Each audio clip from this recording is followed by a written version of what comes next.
Fala aí pessoal, tudo bem? Iniciando mais um acompanhamento mensal, vamos falar sobre o nosso querido HSML11. Nossa, tô vendo aqui meu cabelo tá, beleza, preciso cortar essa semana. Pessoal, é o seguinte, antes de começar, eu quero falar um pouquinho sobre gestão, porque ontem saiu o vídeo do TRXF de manhã. Se você ainda não assistiu, assista, que eu fiz um estudo sobre alavancagem, já venho fazendo isso no mês passado e nesse, e no final do dia saiu o vídeo da emissão. E durante, não sei se foi no grupo do WhatsApp, aliás o link está aqui embaixo, não sei se foi no grupo do WhatsApp ou se foi comentário aqui em dos vídeos, me perguntaram como é que avaliava a gestão. E, obviamente, pessoal, dentro da mentoria, que aliás começou hoje, então se você tiver interesse em participar da próxima turma, nos próximos vídeos eu vou deixar o link para você se fazer a sua pré-inscrição, e eu tenho uma aula muito forte sobre essa questão de avaliação da gestão, mas fazendo um resumo aqui para vocês, como é que a gente avalia a gestão? O primeiro ponto é transparência. Quando a gente investe em fundo imobiliário, a gente delega o nosso dinheiro para uma gestão investir em imóveis. Diferentemente quando a gente investe em imóvel físico, que você vai lá e compra o imóvel, negocia com o inquilino, negocia contrato, então a negociação é com você, a gestão é sua. No fundo imobiliário, as vantagens que ele tem, né, de você ter um investimento menor, você tem a questão dos rendimentos isentos, né, mas uma das desvantagens, em tese, é a delegação, porque você delega o seu dinheiro para um gestor decidir o que ele vai fazer. Obviamente que a gente também considera isso como um ponto positivo, porque você está delegando na mão de um gestor profissional que trabalha somente com imóvel. Você tem a sua vida lá, você tem um apartamento para alugar, você não é especialista nisso. Então você delega. E quando você delega, você passa o poder de decisão para um terceiro. E a confiança, ela está muito pautada na transparência. Então, o que eu estou querendo dizer com isso? Vocês conseguem avaliar direitinho a diferença de trabalho de uma gestão como a gestão da HSI com a gestão da TRX. Por mais que eu falo para esse pessoal, o TRXF é um baita fundo imobiliário, tem um potencial enorme. Mas a questão é a seguinte, é a forma que a gestão comunica os problemas do fundo, na verdade, não os problemas em si, as questões que podem virar problemas, como a questão da alavancagem. Eu venho falando mês a mês que a alavancagem do TRXB ela está embutida no TRXF, porém a gestão não fala sobre isso. Ela só fala, como eu falei no vídeo de ontem, quando ela faz uma redução dessa alavancagem, ela mostra. Agora, qual é o impacto disso? Eu vejo que a gestão ela não considera isso porque talvez ela queira mostrar para o mercado que a alavancagem é do TRXB, mas ela é 100% dona, o TRXF é 100% dono do TRXB, então aquela alavancagem é dele também, e isso não é mostrado. E também a própria emissão que soltou ontem, não está claro para o que é, obviamente está claro está escrito lá que vai seguir o regulamento, que vai ser para compra de imóveis, para desenvolvimento de imóveis, e essa alavancagem. E aí eu trago o paralelo para a HSI. Todo mundo sabia os problemas de alavancagem que o fundo tem, que o fundo tinha, na verdade, né? Porque agora está muito resolvido, que o fundo tinha. E a gestora, ela nunca escondeu isso de ninguém. Tanto é que ela vinha trabalhando, obviamente que a gente estava num período grande de questão das cotas estarem descontadas por causa da taxa de juros. A taxa de juros começou a ceder o ano passado, e aí se vislumbrou uma chance das cotas se recuperarem, e a gestora ela nunca pensou em fazer uma emissão assim, quando a cota estava muito abaixo. Aí vocês podem falar, Eric, mas quando ela veio a emissão, ela foi abaixo do valor patrimonial. Sim, ela foi abaixo do valor patrimonial, por que ela foi abaixo do valor patrimonial? Lembra? Quando a gente tem uma emissão, o fundo faz uma emissão, os custos da emissão podem ser arcados por três pessoas, três agentes. O fundo, a gestora pode arcar como o AFHI faz e fez nas últimas emissões. O cotista pode arcar com a emissão, saindo a emissão na taxa da taxa primária, ou o fundo pode arcar. Então, nesses dois últimos casos, quem paga é sempre o cotista, porque ou ele paga diretamente, ou no caso, o fundo que está pagando obviamente é o patrimônio do cotista que está saindo. Essa última situação é a pior delas, porque quem não participa da emissão está pagando uma emissão para outras pessoas, porque como está sendo o patrimônio do fundo, ela acaba pagando. E o HSML fez a emissão assim. Porém, não foi tanto, o custo não foi tão, como a gente pode, não posso dizer que foi uma bola fora que eles deram, obviamente, mas eu até quando eu falei dos vídeos que existiam emissões que não eram toleráveis e emissões que eram toleráveis. Por exemplo, a do RZTR, que foi o fundo que pagou, o fundo não tinha necessidade nenhuma de fazer aquela emissão em seguida da outra e fez mesmo assim.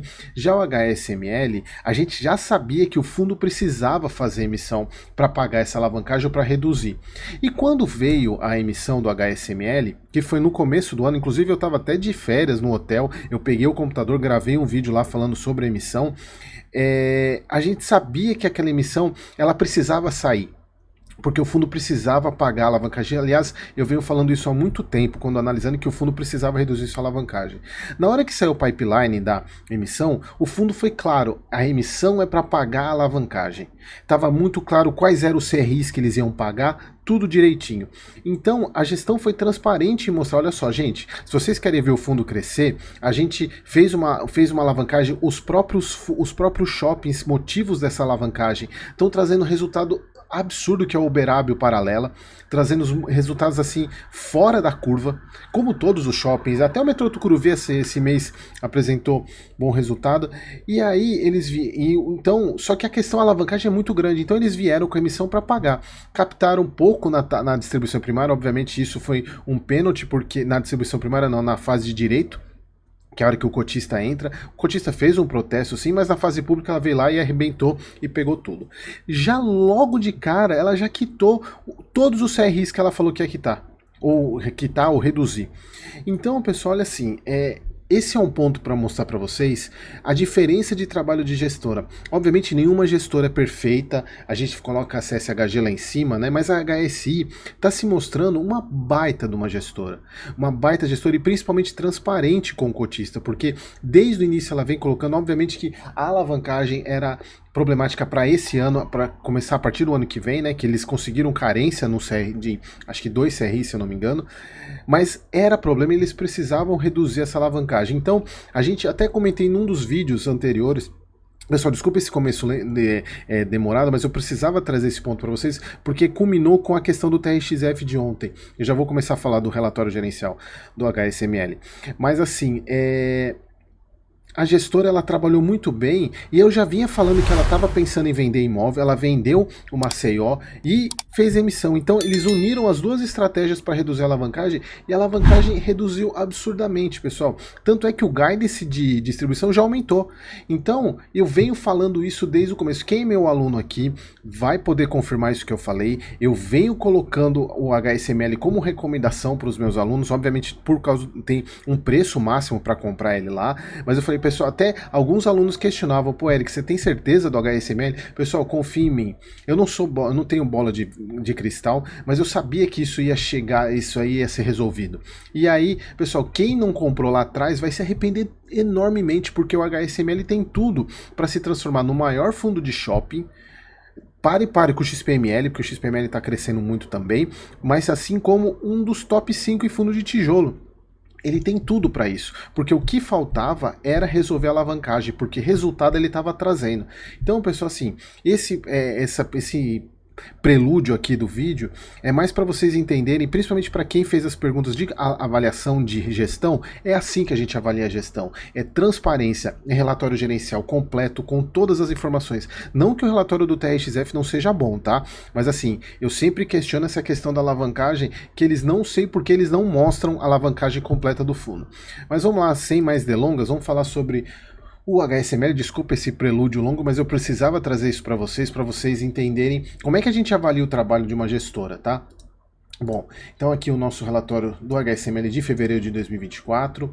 Aqui a parte de valor de mercado. Aqui eles já consideraram o valor de mercado por causa da questão até da valorização que o fundo teve. O valor patrimonial ainda não está considerando a inclusão dos 400 milhões, por isso que está abaixo assim, né, do 400 e poucos milhões que foi a emissão, então não está considerando, eles até colocam aqui ainda não contemplando a terceira emissão de cotas, que foi encerrada no dia 6/2, então na próxima já vai estar certinho isso aqui. Aqui a partir do comentário do gestor, pessoal, eu vou passar um pouco rápido, porque a gente já viu em outros fundos, principalmente nos fundos da Quineia, se eu não me engano, acho que os fundos da Quineia ainda não saíram, deixa eu dar uma olhada aqui, não saiu do KNRI, que saiu no sábado, né, que já fala um pouquinho sobre isso, mas é importante eu trazer aqui para vocês que o Brasil, eles colocam aqui que o crescimento do Brasil em 23 foi de 2,9, principalmente impulsionado pela agropecuária. Eles colocam, inclusive, que eles não esperam que isso aconteça agora em 2024, a agropecuária em si, por causa até do que a gente vem falando da quebra, né? Que não vai ser do jeito que o mercado estava prevendo, que algumas pessoas estavam, os profetas do apocalipse estavam prevendo, mas ainda assim eles colocam que o PIB deve crescer na ordem de 2,3, inclusive acima das projeções, isso HSI, tá? Acima das projeções do Boletim Focus, que está em 1,75. A gente sabe que Boletim Focus altera toda hora, vamos ver quem acerta no final. Aí eles falam que o IFIX atingiu a máxima na história, agora em fevereiro, e teve um aumento de 0,8, em janeiro acho que foi 0,7 um aumento também. Aqui eles vão falar agora do que interessa. Falando primeiro da conclusão da venda do Pátio Maceió, lembra que eles venderam 15%, aí destravou a garantia para eles poderem vender os outros 15%, então eles venderam os 30% do Shopping Maceió. Deixa eu pegar aqui o fato. Só para vocês verem, pessoal, eles venderam, alienaram, né, as 30% que o fundo detinha do shopping por 213 milhões. Então eles, sendo 210 milhões referentes à fração ideal do shopping, mais 2.400 referente a uma fração do terreno, tá? E aí, eles colocaram aqui, conforme previsto no contrato de compra e venda, o preço será pago da forma parcelada. E aí eu até peguei aqui, pessoal, para não ir buscar outro relatório, eu peguei como é que está o fluxo de pagamento desses 213 milhões. Então 25% já pago agora, que inclusive, eles até colocam aqui que o valor já foi pago, aqui ó, que o fundo recebeu já os 25%, que é esses 25% aqui, os 53 milhões e 300, mais duas parcelas de 13,33% cada uma, correspondendo a 28 milhões cada, sendo uma recebendo dia 7 meses depois. Então, pelas minhas contas, vai ser em outubro agora desse ano, e 13 meses após, que vai ser em abril de 25. 8,34%, que corresponde a 17 milhões e 8, quase 18 milhões, em novembro, no 19º mês, em novembro de 25, e os outros 40%, 85 milhões, somente em agosto de 27. Então, uma boa parte desse pagamento, 40 por quase metade, somente em agosto de 27. Isso vai representar 5,16 reais por cota, um baita de um resultado, um baita de um lucro, que vai ser distribuído ao longo do tempo, sendo que ele já recebeu esse valor de 53 milhões, o que dá 1,12 por cota, o que arrebentou, quer dizer, arrebentou não, arregaçou o resultado para cima, né? Arrebentou para cima o resultado desse mês, tanto é que ele fez uma baita reserva.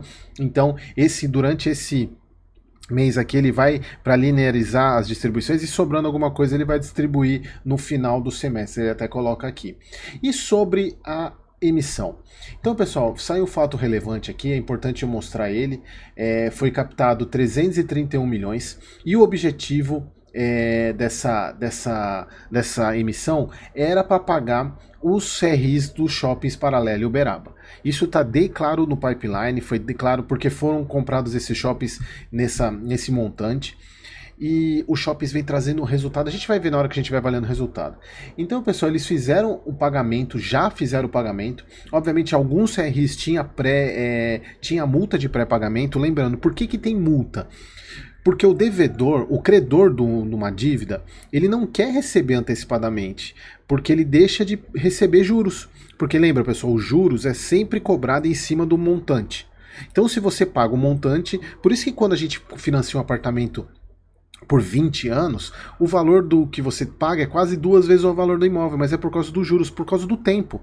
Agora, se você, quando você quita o apartamento, faz uma quitação antecipada, o valor cai bastante. Por quê? Você não vai pagar esses juros para frente, porque esses juros é calculado sempre sobre o saldo devedor. Se você quita, você deixa de pagar esses juros.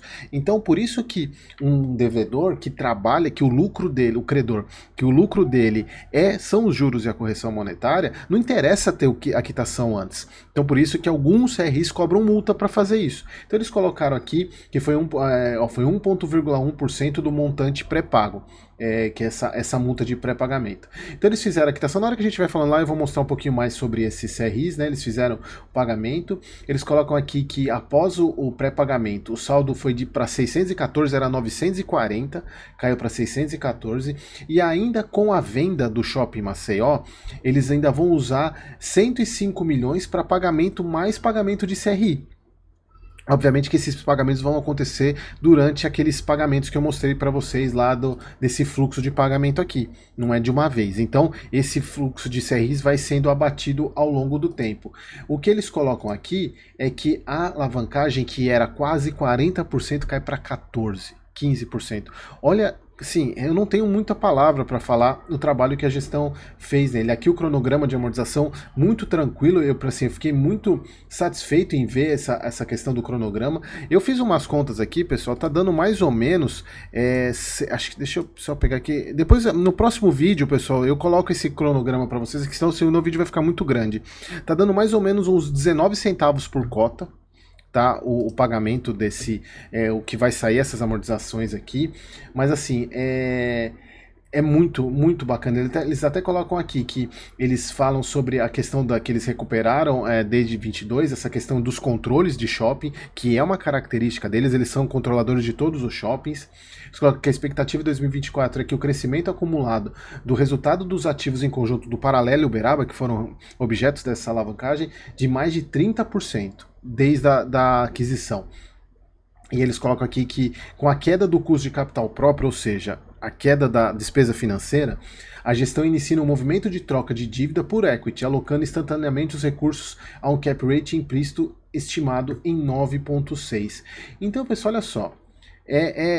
Não tem muito o que falar, assim, é uma coisa fantástica. A gente vai, a hora que a gente estiver lá na alavanca, a gente vai ver um pouco mais. Mas aí o que a gente tem que esperar, até brinquei, né, acho que num dos vídeos passados, que eu era a favor agora da HSI fazer uma emissão para comprar novos ativos, para poder melhorar o resultado, mas assim, a gente já está muito satisfeito com o que está, vamos degrau por degrau.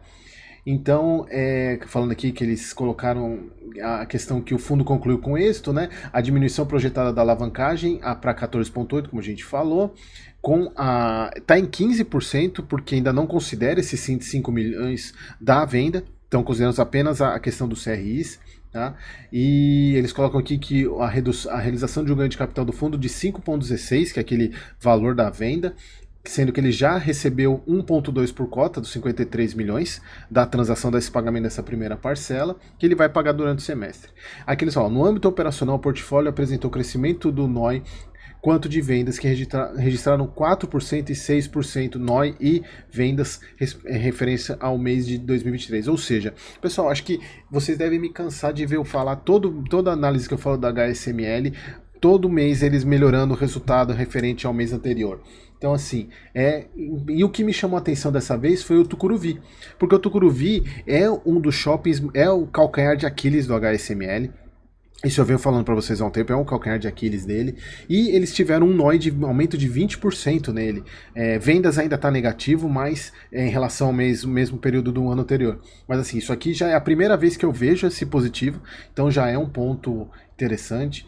Inauguraram o Coco Bambu lá no Shopping Paralela. Eles já fizeram isso no Osasco, no Granja Viana e no Paralela Salvador. Desculpa, no Paralela Salvador foi agora, né? Que é uma loja de camarão, se eu não me engano, né? Muito bom. Tenho aqui no Rio, conheço uma. É muito gostoso também. É estilo Outback, só que voltado para camarão. Anunciaram 80 centavos por cota, aumentaram o guidance do mês passado. O guidance do mês passado, que estava do mês passado para frente, acho que era 72 a 76, agora está 80 a 82, o guidance novo, a gente vai ver. 9,9% ao ano de dividend yield. Pessoal, o que eu falo para o seguinte para vocês, eles mantendo esse guidance, a cota vai passar de 100. Vai passar de 100 tranquilamente, tranquilamente. Bom, aqui, pessoal, a parte de receita, né, teve essa receita aqui, que é a operacional, que é a de aluguéis, ela se manteve muito parecida com o mês passado, não teve nenhuma alteração, acho que foi 100 mil reais a mais, mas o que teve o grande impacto foi o ganho de capital, né, com a venda do recebimento da primeira parcela, o que traz uma taxa de um resultado de 1,59, pagaram 80 e acumularam 79 centavos. Então eles estão com uma reserva bem robusta de 1,41 para poder distribuir durante esse semestre, manter esse guidance deles aqui, que eles colocaram, olha só, o guidance. E certamente, pessoal, com essa redução do custo de capital próprio, isso vai aumentar. Vai aumentar, então a gente, vamos ver como é que vai ser. Provavelmente aqui a gente vai vir com uma... Eu acho que, pelo que eu olhei aqui da parte de receita operacional do fundo, eu acredito que se a gente dividir, porque deu basicamente a mesma coisa, a gente dividir por 2 aqui, 1,60 vai dar 80 centavos se a gente só considerar receita com receita operacional, porque foi basicamente o mesmo valor, né, 22 com 22. Então 1,60 dividindo por 2 só de receita operacional dá 80. Então eles já com resultado operacional já estão com 80, porque isso aqui caiu muito, despesa financeira. Isso aqui vai cair muito. Então, eles já estão com esse guide, esse mínimo aqui, de 80 centavos. Então não me espanta eles começarem a pagar a partir do próximo semestre 82 centavos. Escreva o que eu estou falando. E se pagar 82 centavos, vocês vão ver a cota passar de 100. Bom, aqui a parte de cotistas aumentou absurdamente, estava 179, se eu não me engano, um aumento considerável. Aqui, vamos lá, as obrigações. Pessoal, olha só, deixa eu pegar o relatório do mês passado, eu vou colocar aqui na tela de baixo, só para vocês verem o que aconteceu. Olha só, eles estavam com, o HSML estava com 940 aqui, ó, 940 milhões, né, dá para ver aqui embaixo, 940, foi para 613, ainda não está considerando o valor do shopping Maceió, tá? Então aqui, ó, o primeiro CRI, o 41, que é o do Paralela, ele saiu de 164 para 111. O 62, ele saiu de 45 para 1. Então aqui ele quase zerou. O 610 saiu, esse aqui eles não mexeram, esse basicamente ó, 118, 119. O 94, esse aqui ele foi quitado, esse aqui foi um dos que foi, acho que foi o único que foi quitado, zerado, né? O 35, ele saiu de 231 para 151. O 34 de 56 para 9. O 63 de 59 para 10 e o 65 continua a mesma coisa. Então agora está uma taxa, obviamente como você reduziu um pouco e mantiveram o que tem a taxa um pouco maior, que é o de 210 milhões, que ele é IPCA mais 7, então a taxa de IPCA aumentou um pouquinho, foi para 7,25, né, como vocês podem ver aqui, 7,25, e aqui ele estava 7,14, né, então aumentou um pouquinho, mas a questão toda é a redução da alavancagem. Eu acho que eles poderiam ter quitado esse daqui, né, ou reduzido bastante, que é a dívida mais cara, mas eles mantiveram basicamente os CDIs, porque o CDI vai cair, então essas aqui, eles mantiveram essa aqui, né, o 10, né, o do Uberaba. Então a gente vamos continuar acompanhando aquilo que vocês já viram no fato, o fluxo de amortização, então tá bem tranquilo, tanto é que eles tiraram aquela mensagem que o fundo não precisaria pagar a partir de final de 2024, né, que eles não precisariam usar caixa para pagar até 2024, eles tiraram isso. Então, pessoal, assim, e aqui a gente começa a ver o porquê que é importante a redução da alavancagem, que aqui a gente já vê o resultado quer dizer, isso a gente vem vendo mês após mês, né, que é o crescimento, a gente viu lá em cima, NOI e vendas 4 e 6%, NOI médio do portfólio de R$124, pessoal, é muito grande, é muita coisa. É muita coisa. Se a gente for pegar o HGBS, que é 80, o XPML eu não lembro, o XPML está muito parecido. Então o HSML está fazendo o par e par com o XPML ali em termos de resultado. Aqui a taxa de ocupação 96,5. Aqui um ponto que eu queria mostrar para vocês, pessoal, que a inadimplência ela aumentou em janeiro, mas isso eu venho falando para vocês em todos os vídeos de shopping. Janeiro normalmente costuma ser um mês de inadimplência alta. Vamos ver nos outros shops que a gente estiver analisando se isso aconteceu também. Mas isso é bem o padrão, tá? Porque passa as festas de final de ano, então acaba que janeiro dá uma pancada. Então isso é normal, tá? Isso é tranquilo. Tanto é que estava negativo, então, se bem que o aumento foi grande, porque saiu de praticamente 9, né, por cento, porque saiu de negativo. Então a taxa de ocupação caiu um pouquinho só, mas nada preocupante.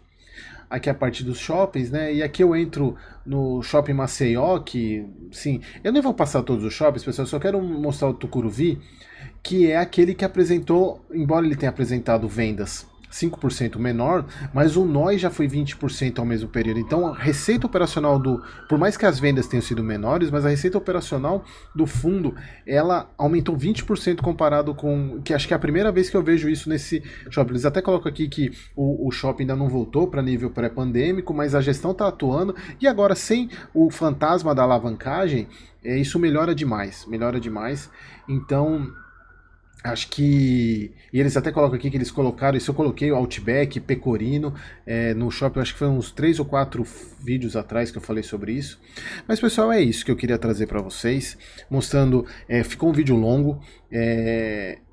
Exatamente porque eu precisava fazer essa explicação, esse disclaimer sobre como é que a gente compara a gestão e ver o trabalho que a gestão tem feito. E pessoal, assim, se você quer receber minhas recomendações, ou seja membro aqui do canal, ou se inscreva na próxima turma, que deve ser lá para maio, tá? Mas eu vou deixar nos próximos, daqui eu preciso só alterar o site lá para colocar o formulário de cadastro de novo para a quarta turma. Mas é isso aí, pessoal, espero vocês no próximo vídeo.